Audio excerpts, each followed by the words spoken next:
Emmanuel Macron le sait, on l'attend au tournant lors de sa visite calaisienne. Les différents acteurs du dossier attendent des actes, à commencer par les commerçants. On espère vraiment qu'ils prennent en compte la situation économique du Calaisis, de la situation des commerçants artisans et industriels qui travaillent encore sur le Calaisis et qui subissent en permanence, malgré tout, la situation économique dramatique et où on est tous en train de souffrir.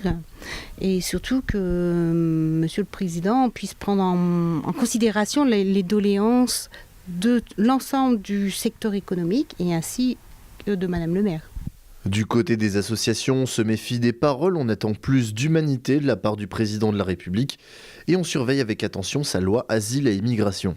Puisqu'il rencontre l'Angleterre, d'essayer de faire en sorte qu'au moins les mineurs puissent passer légalement, normalement. Actuellement, c'est vrai qu'ils peuvent passer. Il y a des procédures de rapprochement familial, mais ça prend 6 mois, 1 an. Pour un adolescent qui a 15-16 ans, 6 mois, 1 an, il préfère passer légalement. Et il y en a, on vient d'avoir 3 décès, dont un mineur dans les 3 dernières semaines. On n'entend pas grand-chose. Bon, à part des beaux discours que nous apprécions beaucoup, je viens d'entendre M. Macron déclarer 2018 l'année de la fraternité. S'il peut simplement venir voir ce que ça représente ici à Calais pour les réfugiés qui essaient de passer en Angleterre, la fraternité, je pense qu'il verra la différence entre les mots et la réalité de terrain.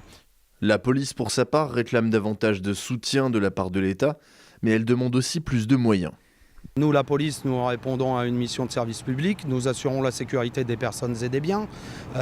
Cette sécurité est faite au profit de tous les acteurs socio-économiques aussi du Calaisis, les stations-service, les chauffeurs routiers qui sont quotidiennement en train de nous appeler afin qu'on les assiste et qu'on les soutienne afin de pouvoir évacuer les migrants de leurs camions. Ainsi que tout le tissu local.